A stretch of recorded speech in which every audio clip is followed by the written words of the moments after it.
Madame, messieurs de la presse, merci d'être venus à cette conférence de presse que le mensuel congolais de Belgique Magazine organise. Vous savez que demain, samedi 9 septembre 2023, les candidats à la présidentielle vont commencer à déposer leur candidature. Donc, en termes de navigation, nous allons entrer dans une certaine zone de turbulence politique. Vous vous souvenez, l'année passée, enfin, la législation passée, quand la campagne a commencé, c'était très très dur. Mais comme on dit, un enfant apprend à marcher en essayant de marcher. Et je pense que nous avons eu une certaine expérience. Il y a certains détails, certains écueils de la fois passée qu'on va donc on a tiré les leçons. Et donc dès demain, ce sera la pré-campagne. Parce que du moment où les candidatures sont déposées, c'est la pré-campagne. Et durant la pré-campagne, il y a quels enjeux? Il y a un président qui est en fonction, qui va remettre son mandat en jeu. Il y a l'opposition qui voudrait prendre la place, ce qui est de bonne guerre en démocratie. On ne peut pas imaginer une démocratie sans opposition. Maintenant, il y a des thèmes de campagne. Et aujourd'hui, nous avons choisi un thème bien précis. Comme je dis souvent aux gens, la politique du Congo, c'est comme un océan où vous voulez traverser avec une pirogue. Malgré toute bonne volonté, vous n'allez pas traverser l'océan. Donc, il y a donc aujourd'hui, on va cibler un point bien précis et c'est l'état de droit. Et avant que je parle de la thématique, je vous présente notre orateur du jour. Il s'appelle Oscar Moubiaï. Il est avocat au barreau de l'Huile. Mais malgré cela, il est souvent à Kinshasa, il intervient dans beaucoup de procès, dans la politique elle-même et surtout en tant qu'homme de droit, vous comprenez que le droit, c'est ça comme on dit en swahili, siku. Donc c'est le thème qu'il va aborder et sous une forme de question. Il y a eu avancée ou il y a eu recul. Et ce sera à lui de disserter là-dessus. Et donc aujourd'hui, il a tenu à partir de Bruxelles à faire cette conférence parce que un thème bien particulier de la campagne est là. Et donc sans plus tarder, nous lui cédons la parole. Maître Oscar Moubiaï, vous avez la parole. Merci beaucoup Cheikh Fita, merci aux journalistes présents, merci aux compatriotes et aussi à toute personne qui manifeste l'intérêt pour le Congo, notre pays. Le thème de ce soir, état de droit en marche ou en recul. Au regard même de mon ONG que je coordonne par sa dénomination état de droit en marche, vous comprendrez que ma position est que l'état de droit est en marche. Nous considérons que l'état de droit est en marche depuis l'alternance au pouvoir. Et je suis heureux et j'ai l'honneur d'avoir Cheikh Fit à côté de moi, dans la mesure où il a un livre sur l'alternance sans un coup de feu. Je suis également heureux de voir nos compatriotes qui ont été ici pour la presse, des combattants de première heure. Et ça nous fait beaucoup plus de plaisir et nous vous demandons de continuer à vous battre pour sauvegarder cet état des droits qui est en marche pour la lutte que vous avez menée et dont le résultat est aujourd'hui l'alternance que nous avons au pays. Alors, pour d'autres, ils vont considérer que l'état des droits est en recul. Il y a même des langues qui se délient pour dire que nous avons atteint le point de bascule. Si je ne me trompe pas, c'était dans cette salle où nous avons suivi les avocats de M. Salomon Kalonda, en train de dire que ça coïncidait avec la mort qui n'est pas encore éclaircie jusqu'à aujourd'hui de l'honorable Chérubin Okende, et qui a un point de presse dans cette même salle, si je ne me trompe pas, où nos compatriotes, plutôt nos confrères belges, ont pu considérer que nous avons atteint le bascule au Congo, donc la régression d'un état de droit, dans la mesure où, à leurs yeux, il y a d'assassinats, et l'on a fait de la mort de Chérubin Okende tout de suite, rapidement, un assassinat politique. Donc l'on considère qu'il y a d'assassinat politique, l'on considère qu'il y a de répression par les arrestations dites arbitraires des opposants. Vous savez qu'il y a un bon nombre qui s'est retrouvé en prison ou qui s'y trouve encore. Et l'on a considéré également que, en dehors des arrestations ou des détentions, on a considéré qu'il y a la répression par rapport à certains opposants qui veulent faire leur campagne et qu'on leur refuserait de se déplacer librement. Et quand il y a de bévures au moment de déplacement, par les jets de pierre, l'on impute cela au pouvoir en place. Alors, quand on peint ces tableaux-là, regardez de cette manière, l'on va considérer que l'état de droit est en recul. Mais ma réflexion aujourd'hui, c'est de nous interroger. Le changement au pays, les opposants ont toujours eu comme leur cheval de bataille qu'il y a violation par les régimes en place des droits de l'homme. Et ils ont souvent eu comme relais les ONG occidentales. Comme vous avez suivi très récemment, il y a le rapport de Human Rights qui n'est pas élogieux pour notre pays. Notre approche comme ONG, c'est de dire, s'il y a violation de l'état de droit, nous condamnons cela. S'il n'y en a pas, nous applaudissons aussi les avancées. Que d'être ONG comme relais des Occidentaux qui, souvent, ont une approche, comme on dit, si vous voulez noyer son chien, on l'accuse de rage. Sans pour autant dire que le régime Mobutu était un régime non dictatorial ou qu'on peut aujourd'hui, avec le recul, arriver à le défendre. Mais nous avons vu qu'il y a eu beaucoup de choses et après, il s'est révélé que tous les rapports étaient uniquement pour renverser le régime. Je vous renvoie au livre de Charles Onana par rapport à l'intervention de certaines ONG dites humanitaires par rapport à la guerre de l'Est. Nous sommes heureux que d'abord, avec l'arrivée de M. Dieudonné Kamuleta, et enfin aujourd'hui, pour commencer le procès contre ce que j'appelle, moi, les voleurs de la République. Alors, j'étais donc au premier jour de ce procès, mandaté par la CNDH, la Commission nationale des droits de l'homme, qui traverse actuellement beaucoup plus de tempêtes.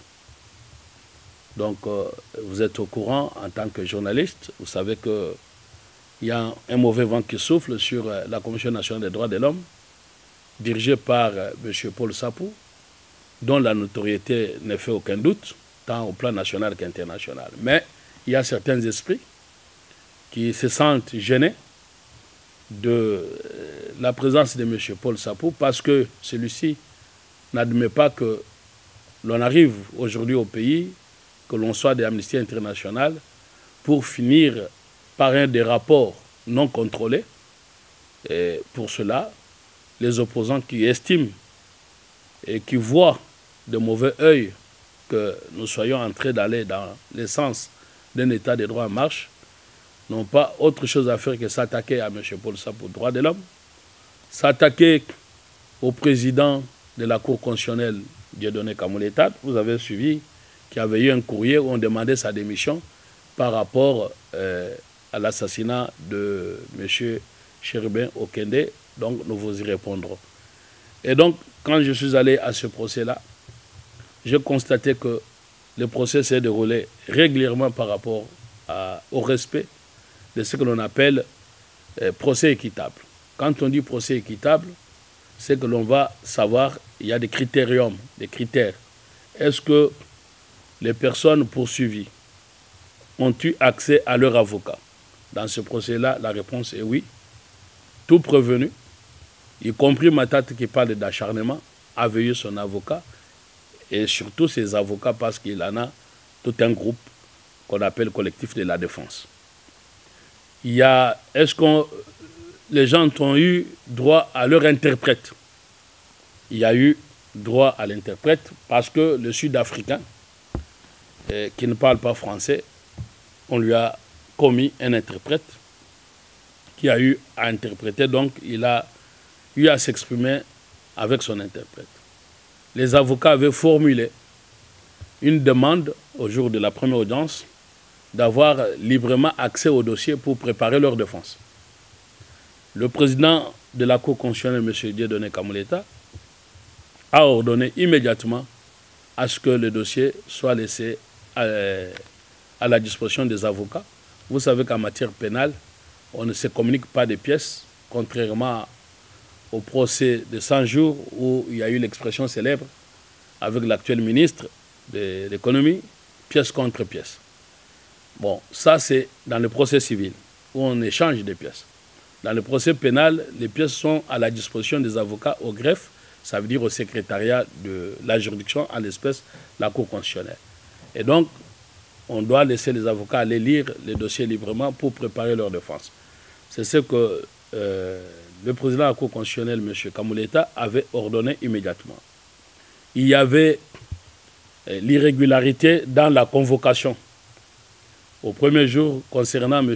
Matata et concernant M. Sud-Africain. Pourquoi? Parce que l'huissier qui est allé déposer la convocation n'est pas allé à la bonne adresse. Et donc, à partir de là, la Cour s'est déclarée non saisie. Parce qu'il doit être saisi régulièrement, on doit laisser un délai légal de 8 jours, en gros maximum 10 jours, entre le moment de la convocation et le moment de l'audience pour que la partie convoquée, en l'espèce M. Matata et consorts, puissent préparer leur défense.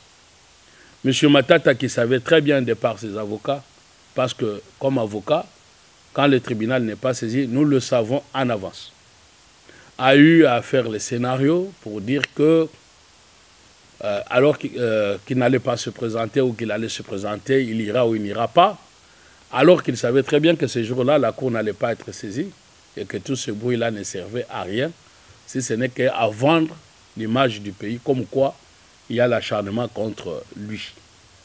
Alors, la Cour avait donné le délai pour qu'il soit régulièrement signifié. Normalement, quand on n'a pas été régulièrement signifié, pour gagner le temps, les avocats peuvent dire « nous couvrons l'irrégularité, nous comparaissons volontairement ». Si on a envie d'aller vite et de se présenter devant la justice. Mais ils n'ont pas voulu faire ça. La Cour a renvoyé et le procès a eu lieu le 4. Il se retrouve que le 4, j'étais dans l'avion pour l'Europe. Donc je n'ai pas été à cette audience-là, mais mon équipe a été sur place et les échos que j'en ai et que les choses se sont encore régulièrement déroulées et que l'affaire a été renvoyée au 25, si je ne me trompe pas. Donc, vous comprenez qu'aujourd'hui, quand on parle de l'état de droit en recul, on va vous dire qu'il y a acharnement contre les opposants. Mais est-ce que nous pouvons dire, alors j'ai demandé aux organismes internationaux des droits de l'homme, j'ai demandé, est-ce que l'on peut admettre que mon organisation, qui est la même que les leurs, parce que moi j'ai une ONG des droits de l'homme, Est-ce qu'on peut m'accorder le visa avec mon équipe pour que j'aille vérifier si le procès Trump se déroule régulièrement et que je puisse donner mes avis et dire qu'il y a l'acharnement contre Trump? Est-ce qu'on peut le faire? La réponse, vous avez deviné que c'est non. Est-ce que quand François Fillon, qui avait beaucoup plus de chances pour devenir président de la République en France, ainsi que de Dominique Strauss-Kahn, est-ce qu'on a dit qu'il y a acharnement? Mais maintenant, vous devez mesurer, nous ne faisons pas la politique ici. Quelle est la chance pour un candidat qui se sentant poursuivi pénalement parce qu'il a détourné beaucoup d'argent, il se déclare candidat aux élections présidentielles, très précipitamment? Est-ce que le fait d'être politicien doit constituer une immunité pour ne pas être poursuivi et dire qu'on n'est pas égal devant la loi? La réponse me semble non. Et donc, poursuivre un politicien n'est en rien un acharnement. Et la justice est vraiment le domaine de souveraineté. Mais regardez, concernant certains provenus, qui ont détourné beaucoup plus d'argent, en tout cas soupçonnés d'avoir détourné beaucoup d'argent. Mais vous avez des Bintou, Madame Bintou qui parle de la justice de notre pays. Mais par quelle fenêtre est-elle entrée? Dans cette même salle, vous avez eu les avocats belges, que je ne considère pas avocats, parce qu'ils sont plus politiciens. Ils ont commencé par vous dire quoi? Qu'ils remettaient en cause la légitimité du président de la République, M. Tshisekedi, qu'il considère qu'il n'a pas été élu. Est-ce que vous voyez un avocat congolais venir remettre en cause la légitimité en France, aux États-Unis, chez vous ici en Belgique, l'élection d'un Premier ministre pour dire qu'il n'a pas été élu? Je crois que nous devons, nous, Congolais, nous mettre debout et crier haut et fort pour dire que nous ne sommes plus colonisés et que nous ne sommes plus dans la mentalité de coloniser, où la légitimité dans notre pays dépend de l'extérieur. Lumumba dit, et quand nous invoquons ce grand nom, ici dans la capitale belge, il a dit que la politique du pays ne sera plus écrite ni aux États-Unis, à Washington, à Paris et Bruxelles. Ça sera au Congo, à Kinshasa. C'est pour cela que nous souhaitons, en ce qui nous concerne, parce qu'on ne peut pas parler des droits de l'homme sans parler de cadre qui encadre cela. La Constitution. J'animerai une conférence le 16 parce que je demande à ce qu'on quitte de cette Constitution des belligérants pour entrer dans la 4e République et sortir de toute cette situation tumultueuse où le pays est devenu ingouvernable.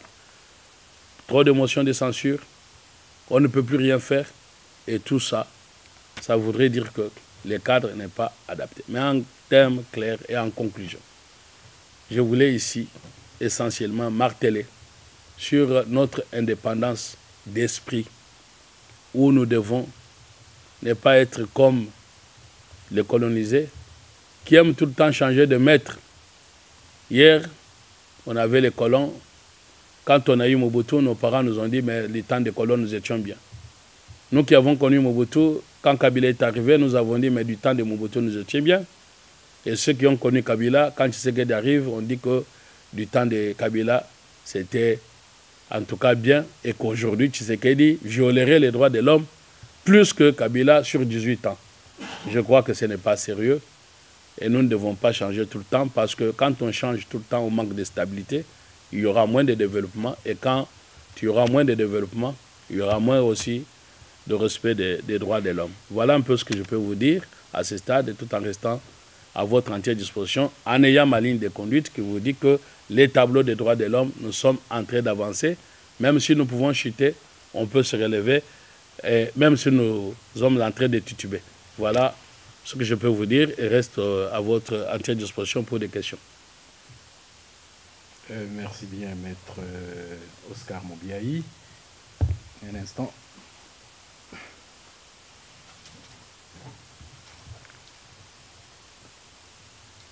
Nous avons tous suivi et vous avez effectivement fait un effort pour rester dans le cadre convenu au début. Vous avez failli vous jeter sur la Constitution, j'allais vous arrêter. Donc, maintenant, la parole est aux médias. Et donc, soyez bref et concis.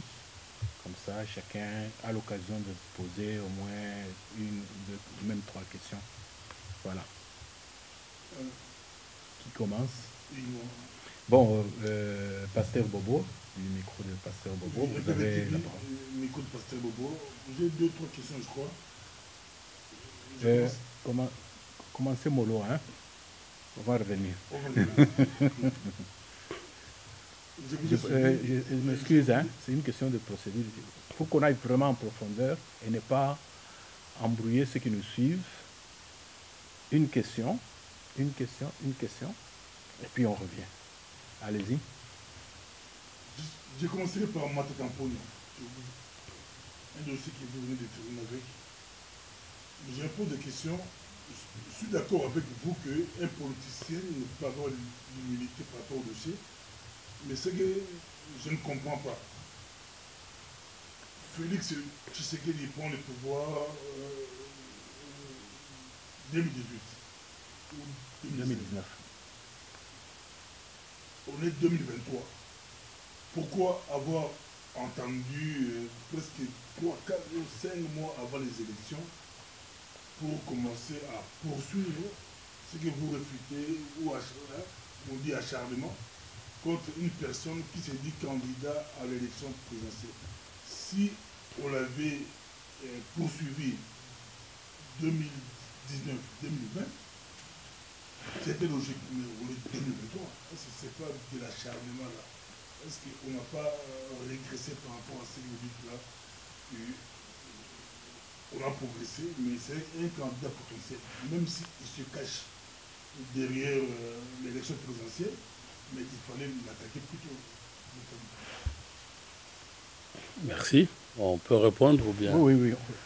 Bon, par rapport à cette question, d'abord, Pasteur Bobo, quand tout à l'heure je disais que des combattants de première heure, les Congo connaissent bien Pasteur Bobo, les micros de Pasteur Bobo. Nous sommes heureux d'être là devant vous. Voilà. Pourquoi maintenant? Ben, vous savez, le procès, la justice, les calendriers de la justice, ce n'est pas M. Tshisekedi qui gère les calendriers de la justice. Et en matière pénale, il y a des enquêtes qui sont souvent longues pour qu'on ne puisse pas dire qu'on a poursuivi quelqu'un pour rien. Vous avez suivi que certains avocats de M. Kalonda, parce que quand vous parlez de M. Matata, on peut parler de M. Kalonda Salomon, on peut parler. Vous avez suivi ces avocats dire que les infractions étaient en train de changer, ce qui est tout à fait normal. Parce que dans une enquête, on peut penser qu'il y a eu assassinat. Assassinat parce que vous avez prémédité l'acte, vous avez attendu quelqu'un nuitamment pour aller le tuer. Mais finalement, après enquête, on trouve que ce n'était pas le cas, il n'y avait pas eu préméditation, il n'y avait pas eu préparation, mais il y a eu la mort, tout simplement, on avait intention de frapper la personne, mais la mort s'en est suivie. On va dire que ce n'est plus de l'assassinat, c'est devenu le meurtre. Donc, une qualification de l'enquête évolue, et en même temps, si on ne trouve rien, la personne sera tenue d'être acquittée. Et il y a souvent des critiques pour dire que le procès de 100 jours, ça a accouché d'une souris, bien que nous ne partageons pas certains acquittements, mais un procès, il faudra aussi que l'opinion sache que quand quelqu'un est poursuivi, il n'est que présumé coupable, il est que innocent. Donc il est présumé plutôt innocent et non pas coupable, voulais-je dire. Parce que ça serait dangereux de présumer quelqu'un coupable. Donc il est innocent, il est une présomption d'innocence, c'est un principe fondateur, et de sorte que si on ne trouve rien, on vous libère. Mais quand vous êtes là, vous êtes dans les cadres d'enquête, comme de M. Salomon et consort. Et l'autre qui est sorti de là, je crois que c'est Djongo, et on parle de Bissele. C'est normal, dans une enquête, on libère les gens. Alors pour revenir à Matata, vous avez compris qu'en vertu de séparation de pouvoir, vous avez Tshisekedi n'a pas la main sur le calendrier. Et encore mieux, on dit qu'il y a l'acharnement, on les a poursuivis. Mais sous Kabila, est-ce qu'on poursuivait les gens? Soit on les tuait, soit ils prenaient l'exil, mais il n'y avait pas de procès. Donc c'est ça ce qui prouve que c'est un état de droit, il n'y a pas d'acharnement. Deuxième réponse, est-ce que parce qu'on est candidat aux élections présidentielles, est-ce qu'on a l'immunité quand on est candidat? Je crois que dans mon propos, je l'avais déjà dit que les politiciens n'ont pas d'immunité. Vous avez les cas, les Toscanes, était à un doigt de devenir président. Ben bon, quand il a été trempé, on l'a poursuivi. Donc, posez votre question de dire, mais pourquoi attendre depuis longtemps? On n'a pas attendu, on était en train de faire des enquêtes. Et vous savez que lui, Matata lui-même, a empêché les poursuites par ses avocats pour soulever tout le temps des dilatoires, pour empêcher que le procès aille de l'avant. Entre 2021, où il y a eu l'arrêt d'Ikaloba, après beaucoup de moyens d'État dépensés, M. Kaloba arrive en violation de tout ce que l'on peut considérer comme principe de droit, pour dire que non, voilà, M. Matata, la Cour était incompétente. Et certains vous disent, mais Kaloba n'a pas dit que Matata ne doit pas être poursuivi, il a dit seulement que la Cour était incompétente. Mais s'il s'est déclaré incompétent, et qu'il estimait qu'on doit aller le suivre devant un autre juge, bon, il aurait dû indiquer ces juges-là. C'est lesquels? Vous savez qu'en France, par exemple, quand on dit qu'on est incompétent, on indique les juges qui doivent être compétents. Mais vous avez maintenant Matata. Quand il est à la Cour constitutionnelle, il dit la Cour constitutionnelle incompétente, mon juge naturel, c'est la Cour de cassation. Quand vous êtes devant la Cour de cassation, il vous dit la Cour de cassation est incompétente, mon juge naturel, on ne sait pas lesquels, et il va vous demander, non, comme on a fait une loi pour dire que l'ancien président de la République ne peut pas être poursuivi, moi aussi j'estime que je ne dois pas être poursuivi parce que nous sommes un couple exécutif, les présidents, anciens présidents et anciens premiers ministres ne doivent pas être poursuivis. Voilà un peu, je vais vous dire tout simplement que, à votre question, ça c'est le calendrier de la justice, et quand vous comparez comment la justice fonctionne dans tous les pays du monde, vous verrez qu'on reproche à la justice d'être lente, elle va lentement mais sûrement, mais ce n'est pas du tout un acharnement. Ok, merci bien. Monsieur Pat Patoma de Radio Air Libre. Bonjour, monsieur Oscar Mondial. Moi, je suis un tout petit peu désemparé par votre positionnement aujourd'hui. Je vous ai suivi il y a quelques années lors d'une conférence organisée par la CCE. Vous aviez remplacé, je crois, et je vous ai toujours apprécié par votre droiture, par votre positionnement comme homme de droit. Et là, aujourd'hui, j'ai l'impression que j'ai en face de moi quelqu'un qui défend le pouvoir. Et ça me dérange un tout petit peu, surtout par rapport à tout ce que j'ai vu de vous depuis quand même un certain nombre d'années. Je vous ai suivi aussi à Kinshasa lorsque vous étiez interviewé. En tout cas, très intéressant comme... Et quand j'ai lu que vous faisiez une conférence aujourd'hui, je me suis dit, je ne peux pas manquer parce qu'on aura affaire à un publiciste qui viendra dire beaucoup de choses par rapport à la loi et par rapport à ça, déterminer si on recule ou on avance. Mais votre positionnement qui rappelle un tout petit peu quelqu'un qui est en train de défendre le pouvoir, ou plutôt en tout cas dont le positionnement est de trouver comment dirais-je, des éléments qui justifient un certain nombre de choses. On ne peut pas dire que les droits de l'homme sont totalement bafoués au Congo, ainsi de suite. Il y a certainement une avancée. Mais on ne peut pas, face à ça, dire que bon, il n'y a pas des choses qui ne marchent pas. Il y en a beaucoup. Un certain nombre de choses. Par exemple, le cas de Kabunt, c'est assez difficile de justifier cette durée de détention sans que vraiment... c'est difficile. Au Congo, avancer politique, avancer de droits de l'homme, c'est aussi laisser les gens parler. C'est pas parce qu'on a dit quelque chose de négatif par rapport au président que tout de suite on vous arrête.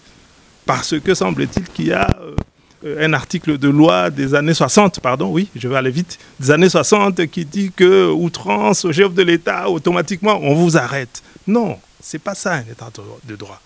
Merci beaucoup, monsieur Oscar. Merci beaucoup, cher frère.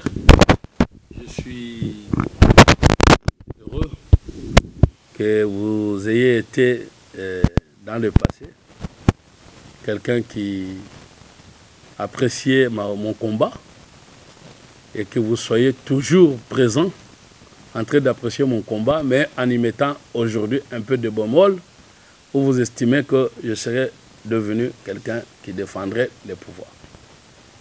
Je vais d'abord commencer par là où vous avez chuté. Concernant M. Kabound. J'étais allé encore une fois. Et vous savez que ce n'est pas facile de prendre le courage et de descendre au pays. Bon, certains ont dit que j'étais descendu là-bas pour chercher le pouvoir. J'aurais été refoulé. Bon, voilà. Je suis heureux d'être parmi vous dans cette salle où nous avons mené avec vous tous les combats. Et que vous savez très bien que j'étais avocat de tous les combattants ici en Europe et que je le faisais à mes propres frais quand j'apprenais qu'il y a un combattant quelque part arrêté. Je prenais mon ticket, ma robe comme mon arme pour aller le défendre. Donc, Maître Oscar n'a pas changé. Et j'étais en train de vous dire, commençant par là, vous avez chuté. Je suis allé au procès Kabound à la Cour de cassation. Et si vous m'avez suivi, on m'a accordé par vos collègues de Kinshasa l'interview. Et j'ai répondu noir sur blanc, devant la Cour de cassation, publiquement, pour dire que l'infraction d'offense au chef de l'État, à mon avis, c'est une infraction qui a été supprimée avec la mort de ce que l'on a appelé la Cour de sûreté d'État. J'ai défendu à l'époque, pas défendre devant les médias, encore moins devant la barre, mais la circonstance de vie avait fait que j'ai croisé M. Mokia, Gabriel, à l'époque en prison pour avoir traité Kabila vendeur de Kamondele. Je pense que vous vous souvenez de cet épisode, quand il y a eu bagarre. Et cette question s'était posée. J'ai expliqué clairement à Mokia, et aujourd'hui, c'est ce que j'ai dit pour Kabound. Vous savez que la Cour de sûreté a été supprimée avec l'avènement de la démocratie au pays. On a supprimé la Cour qu'on appelait Cour de sûreté de l'État, qui connaissait les infractions de ce que l'on appelle lèse-majesté. Donc, la Cour de sûreté a été supprimée. On considère que cette infraction a été supprimée. Malheureusement, il y a une mauvaise interprétation de nos juristes congolais pour estimer que la Cour a été supprimée, mais l'infraction n'a pas été abrogée. Et donc, comme c'est punissable de moins de 5 ans, on met ça au tribunal de paix qui juge des infractions de moins de 5 ans. Ma position est non. Si la Cour est supprimée, même si l'infraction n'est pas supprimée, cette infraction n'existe pas parce que la volonté qu'on puisse supprimer cela, c'est comme un bébé ne peut pas progresser sans utérus. L'utérus, c'est le tribunal qui reçoit et qui juge l'infraction. L'infraction, c'est le bébé. Si la maman décède, le bébé n'est plus là. Donc ça, je le dis lors du procès de M. Kabound, où j'étais allé contrôler si le procès s'est déroulé équitablement. Je suis allé au greffe, comme je l'ai fait pour Matata, et j'ai donné mon point de vue. J'ai vu son porte-parole qui m'a fait état de ce que vous venez de dire, qu'il est en train d'être en détention illégalement. Je lui ai dit, je ne connais pas le dossier, qu'il m'en communique les éléments et je verrai si cela est fondé pour saisir les instances officielles afin que les droits soient respectés. Donc nous sommes des observateurs. Là où il y a violation des droits de l'homme, si nous en sommes saisis, nous allons écrire au plan national. Si on ne nous écoute pas, nous montrerons au plan international. C'est pour ça que je profite de ma casquette d'avocat quand même à l'international pour toquer là où je peux toquer parce que j'ai la possibilité de prendre mon avion, être avec vous et parler ici et parler partout au monde pour faire entendre les droits de l'homme. Donc, je n'ai pas changé, Maître Oscar, je suis le même. Mais maintenant, ma position aujourd'hui est que les ONG des droits de l'homme ne doivent pas être les relais des politiciens et surtout des Occidentaux. Non, ma position est que nous devons être les ONG qui accompagne que nous puissions avancer. C'est pour ça que j'ai dit l'état des droits en marche. Comme un bébé, nous sommes en marche, on titube, on marche, on apprend à marcher et on va apprendre à courir. Et on sera aussi, c'est mon rêve, comme les grands pays de démocratie, la Belgique, la France aujourd'hui, l'Europe. Je crois qu'ils n'ont pas commencé par se fragiliser, en train de donner les tableaux les plus noirs pour dire qu'il n'y a pas l'état des droits, même là où il n'y a pas eu violation de l'état des droits. Quand on arrête un politicien, je ne pense pas que cela est un critère pour dire qu'il n'y a pas de droit de l'homme si ces politiciens s'est compromis par les détournements, par la traîtrise en vendant les pays aux agresseurs. C'est ça les infractions pour lesquelles ces gens-là sont poursuivis. On mène l'enquête et l'enquête va conclure. Mais s'il y a des éléments pour dire qu'il y a l'arbitraire, nous serons là pour dire qu'il y a l'arbitraire. Voilà donc Maître Oscar, je n'ai pas changé. Maître Oscar, je ne bénéficie aucun franc, ni aucun dollar du pouvoir. Je n'ai aucune protection malgré les menaces que je subis. Et donc, je me dis, Congolais, mettons-nous ensemble. Depuis l'alternance, il y a eu un changement. C'est pour cela que vous vous battiez pour le changement. Je vois dans la salle tous les grands combattants, journalistes. Sans vous, ce changement peut-être ne serait pas aussi aussitôt arrivé. C'est dans cette salle que vous parliez, sur les places de Lumumba. Bon, c'est vrai maintenant qu'on ne vous voit pas venir au pays. C'est vrai que le Bénin, les pouvoirs ne vous invitent pas. On privilégie peut-être les presses dites internationales, mais vous n'êtes pas internationaux. Peut-être parce que nous avons la même couleur de peau. C'est contre ça, Maître Oscar se bat. Quand un avocat belge va arriver, on va le respecter. Je vous donne un exemple. J'étais au procès Kamere, citoyen congolais. Vous m'avez vu. Mais les médias au Congo ne m'ont pas interrogé. Ils ont préféré parler de moi et aller demander à un confrère français qui, par ailleurs, n'était pas au Congo, encore moins. Je me demande s'il connaissait les droits congolais. Nous, quand nous venons ici, on nous demande de connaître les droits belges. Est-ce que quand les Belges arrivent chez nous, on leur demande de connaître les droits congolais? Voilà un peu, je vous réponds, mon combat est celui-là. Et je ne suis pas donc du pouvoir. Mais dire toujours, comme les ONG disaient, pour dire qu'on est ONG, il faut commencer à dire que le pouvoir a des charnières. Mais quand le pouvoir n'a pas de charnières, disons qu'il n'en a pas. En cela, on ne devient pas l'homme du pouvoir. Merci. Bien, merci Maître Oscar Ndiaye, et merci aussi pour Monsieur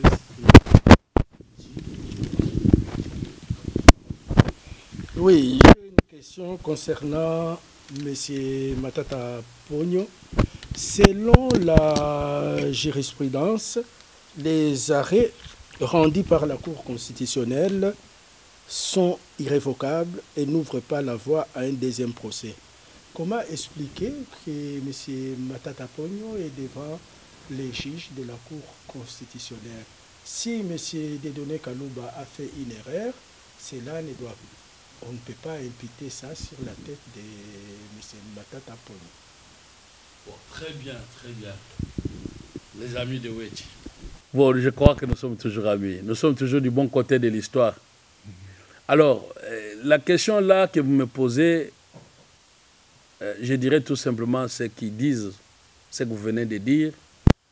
Nous avons des juristes qui disent cela, mais de mauvaise foi.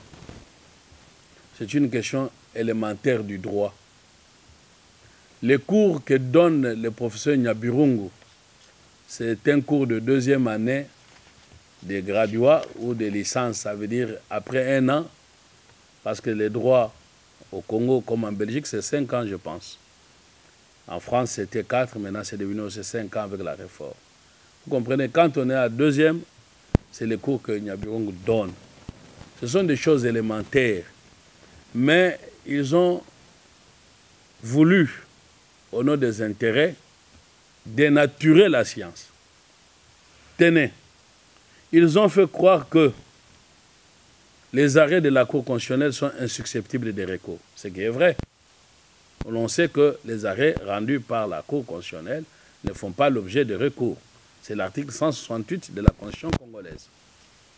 Maintenant, la question, bon, entre parenthèses, M. Tchèque ne voulait pas que je parle de la Constitution, mais cette Constitution, c'est une Constitution de confusion. C'est pour ça que j'en ai parlé. Vous ne pouvez pas parler des droits de l'homme sans qu'il y ait Constitution. La Constitution, c'est les cadres même. Mais voilà que nous avons une Constitution qui avait été rédigée par les belligérants et par nos scientifiques venant des caviars, on va dire comme ça. Vous savez, ce sont des gens de Liège qui ont rédigé notre Constitution sans avoir été brûlés du même soleil que les Congolais qui y sont.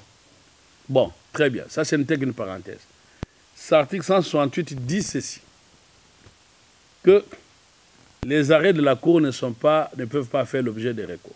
Maintenant, la vraie question, là nous parlons même langage, mais là où ils sont de mauvaise foi, la vraie question, est-ce que l'arrêt Matata a fait l'objet de recours? La réponse est non. L'arrêt Kamuleta, ce n'est pas un recours contre l'arrêt Kalouba. Un recours, c'est quand on vient devant un juge supérieur, n'est-ce pas, sur la même chose. Vous avez été poursuivi du vol, on vous condamne pour 2 ans pour vol, vous estimez que cela ne vous convient pas, vous faites les recours sur le même fait. Or, ici, l'arrêt Kalouba, ça s'appelle arrêt RP, ça veut dire une action pénale qui a repris. Alors que l'arrêt Kamuleta, c'est R-Cons, qui n'a rien à voir, parce que la Cour constitutionnelle n'est pas un seul juge.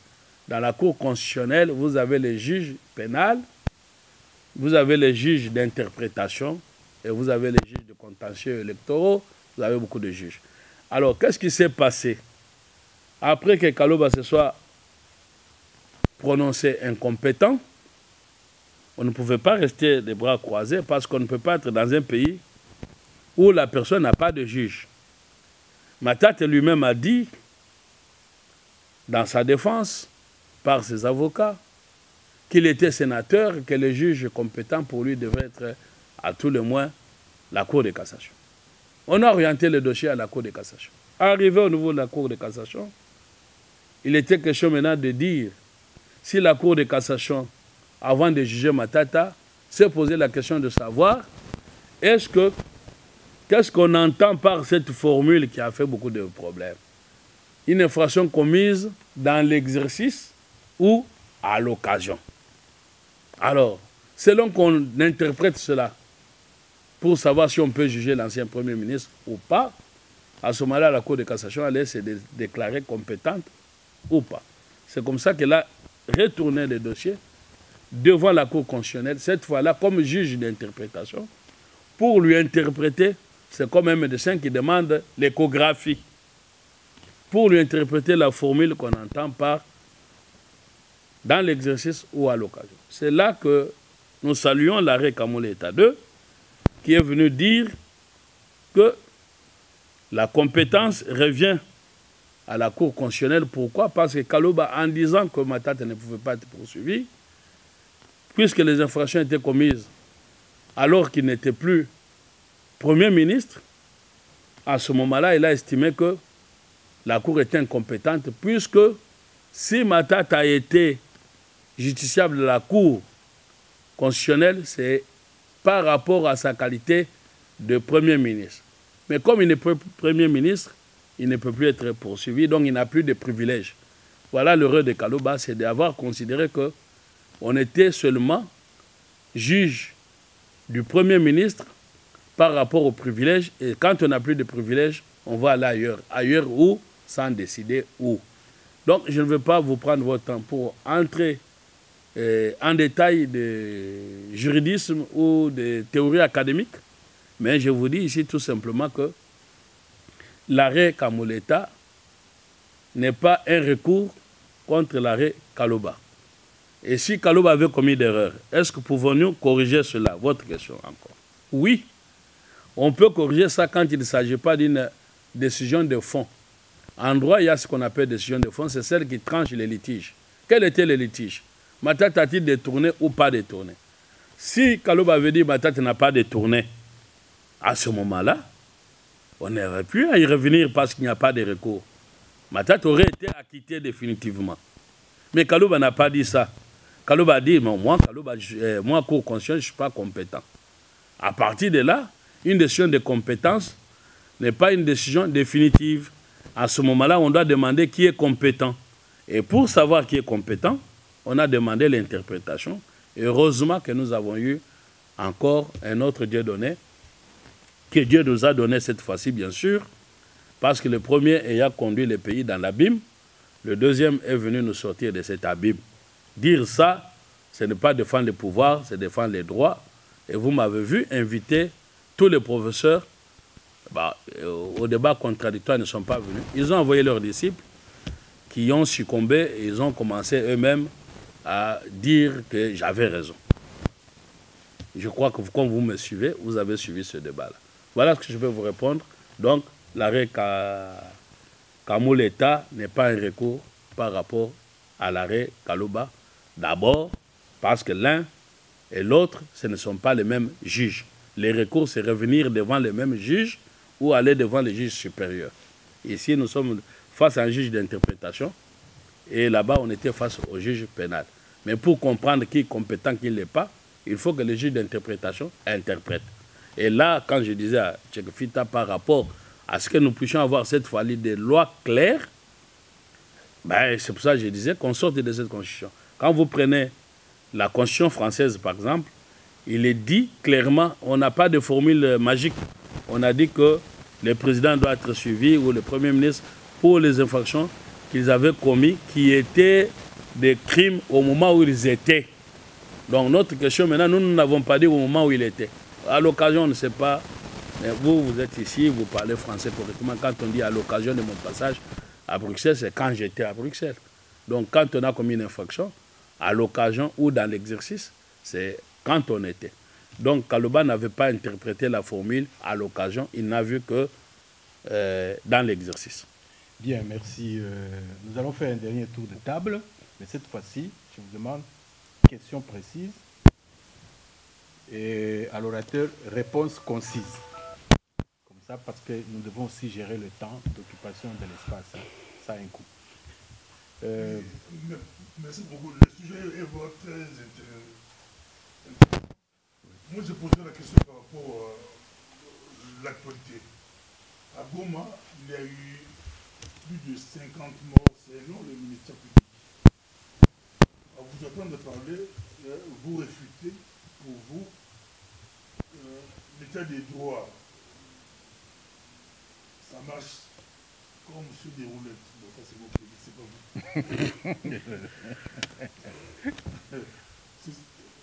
Mais il y a eu... D'abord. Dans un pays démocratique, de la démocratie, il y a aussi le droit à la manifestation. Vous pouvez manifester. Ils étaient non armés. D'autres disent qu'avant même la manifestation, on a tué plus de 50 personnes. Deuxième point, l'opposition, la dernière manifestation de l'opposition. Brusquement, on arrête. On a arrêté les fonds de Djongo, de Salomon. On a presque malmené l'opposition jusqu'à ce qu'il y ait la mort de Chiré. De là, on ne sait pas encore qui a fait quoi. Soyez concis, précis, lui aussi. Je suis content dans le sujet. Moi, c'est juste que répondez-vous à ceux qui disent que Tshisekedi avait bien commencé, mais vers la fin, c'est comme si le régime panique, vers la fin du mandat, en tout cas, il y a trop de bavures. Que répondez-vous à ceux qui avaient bien commencé par rapport à cette contestation? Vers la fin, c'est vraiment c'est du Qatar. On ne sait pas pourquoi. Juste une minute pour compléter. Donc, en fait, c'est ta question. Non, sa question pour compléter mon cas posé. Oui. Concernant les théories de Goma, s'agit-il d'une violation des droits de l'homme verticale ou horizontale? Ça va. Déjà, bon, je préfère... Oui, on est dans cette question-là. Je comprends. Quelle est la question? C'est au niveau de l'Est, il y a eu des tueries. la question qui rejoint la sous-question, est-ce vertical ou horizontal?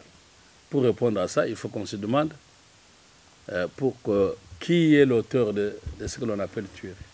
Qui l'on a vu tirer à bout portant sur les manifestants? Est-ce le pouvoir? Je crois que jusque-là, nous n'avons pas cette réponse que c'est le pouvoir. Est-ce les hommes en uniforme? Si oui, mais il y a ce que l'on appelle des bavures, parce qu'il n'est pas établi qu'il y a un ordre qui est venu de Kinshasa pour demander aux troupes de tirer sur les manifestants. Ben, vous avez des gens, psychologiquement, nous sommes du côté où les gens sont face au front. Un militaire qui est au front, psychologiquement, il peut être déséquilibré pour répondre rapidement par une cachette facile. Est-ce cela, on va considérer que c'est une violation préméditée, comme on en a connu avec des Kamwena Sapou et qu'on sort pour commencer, que Tshisekedi a commencé à tuer les gens en masse. Je crois que vous l'avez connu, vous le connaissez. Je ne pense pas, sans pour autant dire que je défends le pouvoir, je vous dis, le régime actuel, je ne le vois pas dans cette folie-là. Et quand je parlais de bavure, heureusement que vous parlez de bavure, je faisais la différence avec le passé où c'était des dérives. Et aujourd'hui, il y a quelques bavures. Et s'il y a bavure, on doit les condamner.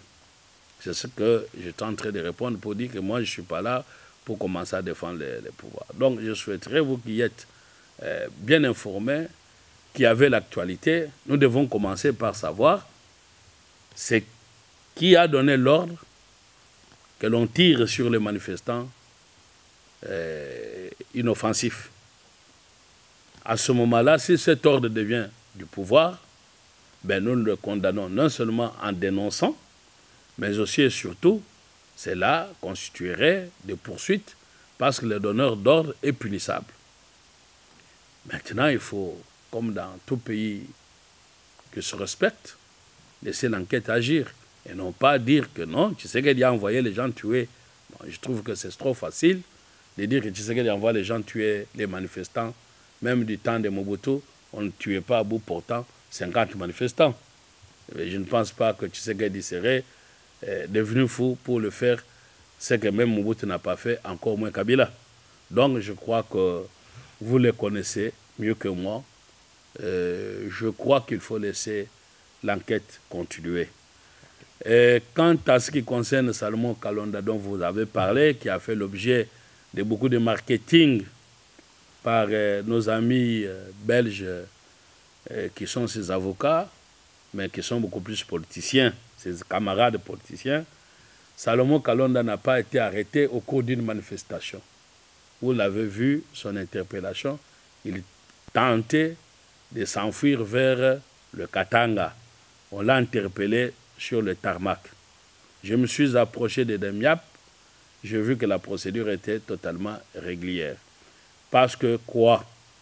Il avait été présenté par le ministère public et que quand vous prenez le code militaire, il y a des délais de détention. Et Salomon Kalonda, à ce jour, est encore dans des délais de détention. C'est un délai qui n'est pas encore dépassé. Quand je vous donne un exemple comme pays comme la France, vous pouvez rester en détention pendant 12 mois de procédure d'enquête.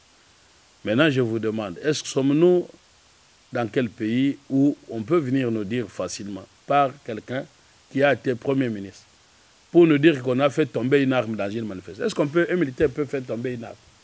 Une arme, ça peut se perdre ou ça faire tomber. Je crois que nous devons, c'est en cela que je vous invite à beaucoup plus de vigilance pour qu'on ne vienne pas nous dire des choses qu'on disait hier, charnières, des théories qui ne tenaient pas route. Donc, je pense que l'arme ne peut pas tomber dans une manifestation. Et quand on perd l'arme, on sait comment on doit se comporter. Et aussi, je voulais aussi dire que concernant Chérubin Okende, dont on a parlé, bon, la Cour constitutionnelle, je ne sais pas si vous connaissez où ça se trouve, sur Place Royale, il n'y a pas un parking de Cour constitutionnelle là-bas. Il y a beaucoup de ministères et il n'y a pas même de clôture. chacun vient, il s'égare là où il veut. Mais encore une fois, ça a été un peu curieux de voir que le regrettable député chérubin soit venu pour rester dans sa voiture et envoyer son garde-corps pour aller déposer les courriers. J'ai déjà fait un point de presse là-dessus. Je me suis approché de la Cour constitutionnelle. Le président de la Cour constitutionnelle, qui est ouvert à toute personne qui s'intéresse aux droits de l'homme, qui s'intéresse à la question, va lui répondre. Je me suis approché non seulement du premier président de la Cour constitutionnelle, mais aussi du président qui avait lancé l'invitation au regretté Chérubin Okende. Mais ce jour-là, il n'avait pas rendez-vous avec lui. C'est des notoriétés publiques. Et en même temps, quand on vient à la Cour constitutionnelle, c'est dans le cadre de l'article 99 de la Constitution qu'elle n'aime pas qu'on parle, dont on doit parler. Cet article dit quoi? Que qu'à la fin de fonction, les ministres doivent aller déclarer leur patrimoine. Et quand vous déclarez les patrimoines, vous dites que j'ai des maisons et on a des informations que vous en avez 4. On peut venir vous demander d'aller dire, justifier. Et quand vous avez dit que vous avez 2 maisons, sans pour autant apporter de preuves, on peut vous demander de venir compléter votre dossier. C'est dans ce cadre-là que de la déclaration du patrimoine que M. Chérubin a été contacté au téléphone par le président qui s'appelle Lumbu, qui a été désigné régulièrement par le premier président de la Cour constitutionnelle comme juge à s'occuper de ce cas. C'est comme ça qu'il l'a invité pour venir parce qu'il avait son contact. Et celui-ci dira qu'il n'était pas en mesure d'arriver au jour où on l'a appelé et qu'il allait venir un autre jour, autre que le jour où il est passé. On n'avait pas besoin de courrier à déposer. Pour reporter un rendez-vous avec un juge, on n'a pas besoin d'aller déposer un courrier. Il a quand même des avocats, il avait envoyé un avocat ou appelé au téléphone pour dire qu'il a empêché. Si le juge savait qu'il venait, il l'aurait attendu. Mais curieusement, il n'est jamais venu lui-même directement pour monter à la cour. Il aurait envoyé les gardes-corps. Et ce jour-là, curieusement, les chauffeurs avaient envoyé donner l'argent en famille pour manger. Et le garde-corps dont les GPS étaient perdus dans les réseaux apparaîtra au lendemain. Donc, nous devons rester vigilants, surtout nous qui avons la chance d'être ici dans la diaspora, de ne pas nous laisser manipuler, mais parce que nous avons la chance d'avoir l'esprit critique. Et nous vivons dans des pays où nous avons l'esprit critique. Cultivons cet esprit critique, méfions-nous des réseaux sociaux et surtout des politiciens qui nous promettent le lendemain meilleur, mais la preuve est que quand ils sont au pouvoir, nous n'avons toujours pas de lendemain meilleur. Quel que soit le bord des politiciens, parce que je ne suis pas politicien. Nous devons exiger qu'ils nous donnent le meilleur de ce qu'ils nous ont promis et non pas continuer à nous promettre. Voilà un peu ce que je peux répondre à cela. Bien, merci, M. Oscar. Je pense qu'on est dans l'obligation d'arrêter parce que on fait des prolongations. Peut-être une dernière question. Oui, c'est ça que je vais dire. En tout cas, parce que j'ai dit question concise, réponse précise, bon, chacun y va. Une question rapide, et puis Pat va clôturer. Maître, faites l'effort, répondez en 1 ou 2 minutes à chacun. Je sais que c'est un exercice périlleux. Moi, c'est juste par rapport à faire Chérubin Okende. Okende, oui. Okende. Il y a eu des révélations par rapport à RFI et puis je l'ai dit que c'est le 9 de l'année, il a été étouffé par un jet de la dernière. Je ne sais pas si vous avez suivi ça. J'ai suivi ça. Ma réponse d'abord, c'est à 2 niveaux. RFI, Voix d'Amérique, des histoires comme ça, c'est des choses, on n'est pas contre, mais nous devons cesser d'être colonisés. Et donc, RFI, toutes ces enquêtes-là internationales commencent par élucider même pour leurs propres compatriotes qu'on a connus, qu'on a tués là-bas. Maintenant, on n'a rien contre, ils sont toujours les bienvenus, mais qu'ils arrêtent de commencer à donner des enquêtes dans les médias. Pour maintenant vous répondre à cette question sur ce qu'ils déclarent, qui ont des révélations, ben je vous réponds en disant que l'enquête nous le dira. Personne n'est proche de l'enquête. Soyons patients. L'enquête nous le dira et nous devons exiger cette enquête pour que la vérité soit connue. La mort doit être élucidée, quelle que soit la personne, parce que j'ai l'impression qu'on met que l'accent sur des personnes en fonction de leurs valeurs. Non, nous devons avoir une culture que quelle que soit la personne, quand il y a mort d'homme, ça doit être élucidé. Merci, Maître Oscar. Rapidement, Cyprien Ouetti. Nous venons d'assister à la démolition de la clôture de l'ancien président de la République démocratique du Congo. Peut-on parler d'une destruction méchante parce que cette dernière n'a pas été signifiée ou informée, ou l'application de l'état de droit? Bon, pourquoi vous ne voulez pas maintenant voir en cela que Tshisekedi n'était pas un patin? Si la loi n'a pas été respectée, au moins Kabila doit apprendre maintenant que l'état de droit est en marche, qu'il aille porter plainte. S'il ne peut pas, qu'il a des éléments, ben, qu'il nous les communique. Au moins maintenant il y a des ONG, des droits de l'homme, qui s'attaquent même au pouvoir, qui nous communiquent des éléments. S'il y a eu bavure, nous vous dirons qu'il y a eu bavure, et nous rendrons notre rapport. Voilà un peu ce que je peux vous dire. Mais au moins, j'aurais bien voulu que vous de la presse, vous savez ce que les Congolais ont dit pour l'indépendance de M. Tshisekedi vis-à-vis de Kabila. Un patin peut aller détruire un mur d'un léopard. Merci. Pat, pour clôturer. Très vite, mais Oui. je voudrais quand même revenir sur l'affaire de l'Est. Vous avez dit que M. Tshisekedi n'est pas fou pour décider de ceci ou de cela, décider de la mort des gens.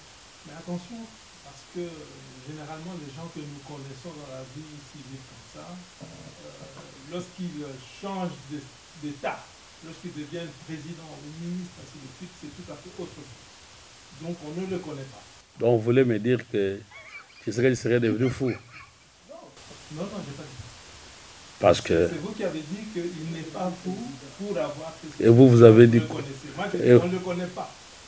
Je dis, lorsque les gens deviennent ministres ou présidents, ils changent de nature. Nous ne savons pas. Moi, je ne sais pas. Mais plus fondamentalement, concernant, comment dire, les gens qui ont été tués, vous avez dit qu'il y a peut-être pas eu préméditation. C'est difficile qu'on vous suive. Avec autant de morts, très tôt le matin, par plusieurs militaires qui ont... C'est difficile de dire qu'il n'y a pas eu de préméditation qui ne vient que d'une bavure. Maintenant, une question peut-être importante, ou plutôt fondamentale, vous êtes juriste, est-ce que ce n'est pas aussi le résultat d'un état de siège qui fait que cet état de siège qui est renouvelé mois après mois, alors que l'esprit quand même, je crois, pour un état de siège, ça doit être quelque chose de court pour résoudre un problème précis, difficile, par des militaires, parce que c'est à l'intérieur du pays. Et en rallongeant, les militaires ne savent pas faire la politique. Ce n'est pas leur boulot. C'est pour cela qu'on a des situations comme ça, parce que ce n'est pas leur travail. Les militaires sont brutaux et ils attaquent totalement. Merci beaucoup. Alors, puisque nous devons être plus brefs que possible, comme on nous le demande, moi je n'ai pas ici dit qu'il n'y aurait pas eu préméditation. Moi je n'ai pas ici dit qu'il n'y a pas de bavure. Je n'ai rien défendu par rapport à ces cas pathétiques. Je répète que toute mort doit être élucidée. Et surtout, beaucoup de morts, comme c'est la perte de la vie humaine, c'est ce qui doit nous unir tous comme un seul homme pour dire que nous ne devons pas avoir ça sur notre territoire. Maintenant, la question est, est-ce que le pouvoir a commandité cela? Bon, ça sera trop facile qu'on puisse dire sur eux, c'est l'œuvre du pouvoir. Je veux ajouter aussi que vous avez entendu qu'il y a une psychose à un moment donné au Congo, où il y avait d'enlèvement avec le phénomène des camarades. Non loin de Kinshasa, vers les plateaux de Bateke, il y a des tueries. Aujourd'hui, il y a des tueries en masse, à gauche, à droite. Il y a l'insécurité liée à ces actes-là de tuerie que l'État congolais est en train de faire un effort pour y mettre fin. Mais pour revenir essentiellement à ce qui est de l'Est, vous savez que nous sommes dans des zones de guerre et que par rapport à cela, ça nous amène à aborder la question liée à l'état de siège. Donc, vous venez de vous-même apporter une réponse qu'un militaire, face à la foule, n'a pas la même réaction qu'un policier parce que lui n'a pas la psychologie de gestion de foule. En ne prenant que votre propre réponse, l'on peut dire que l'on exclut qu'il y ait un ordre de ces autorités qui auraient changé de nature parce que le pouvoir change la nature. Même si le pouvoir change la nature, on n'en est pas à ce niveau de folie. Maintenant, par rapport à l'état des sièges, nous avons tous connu Covid, de tristes mémoires. La loi dit ceci. Quand il y a des circonstances qui paralysent le fonctionnement, on met en place l'état des sièges. La guerre à l'Est paralyse le fonctionnement du pays. La réponse prévue par la Constitution, c'est l'état des sièges. En dehors de cette réponse, il n'y en a pas d'autre. Maintenant, quelle est la durée de l'état des sièges? Mais ça doit durer à partir du moment que les circonstances n'ont pas disparu. Mais je ne comprends pas pourquoi nous, Congolais, nous nous battons à dire qu'on mette fin au état de siège au lieu de nous battre pour qu'on mette fin à la guerre et de revendiquer la paix à l'est du pays. Pourquoi nous ne pouvons pas faire comme les Ukrainiens le font? Vous, journalistes, avocats, mécaniciens, magistrats, même tous citoyens, chacun dans son domaine, pour qu'ensemble, nous puissions nous diriger vers l'Est et nous battre pour que le monde nous entende afin qu'on mette fin à cette guerre qui n'a que trop duré. Elle n'est pas née avec Tshisekedi, il faut qu'elle finisse avec Tshisekedi. Voilà ce que je peux vous dire. Merci bien, Maître Oscar. Je suis dans l'obligation d'arrêter notre conférence de presse. Et je remercie les confrères qui se sont dérangés. Je remercie tous ceux qui nous suivent en ligne. Je n'avais pas de questions à poser parce qu'il fallait quand même qu'il y ait un modérateur. Mais j'ai juste une conclusion à donner. C'est que nous sommes, Cyprien Ouetti et moi, des journalistes de Belgique. Dès qu'il y a eu changement, nous avons décidé d'aller, comme on dit, au front. Nous venons du pays, nous allons y rentrer. Et Maître Oscar Moubiaï, qui est à notre côté, il est d'ici, il est allé là-bas. Et nous avons voulu, avec cet exercice, que vous ayez en primeur des informations des gens qui sont confrontés à la réalité, à ce qui se passe réellement. Lui, comme il vous a dit, il a été dans plusieurs tribunaux, dans plusieurs procès, etc. Et c'est ce que nous aussi nous faisons. Nous allons souvent dans beaucoup de manifestations et nous aimerions que, au niveau de nous, de la presse, on relève le niveau, comme ceux qui sont venus suivre, ils ont des informations fraîches et sûres et sur lesquelles peuvent travailler.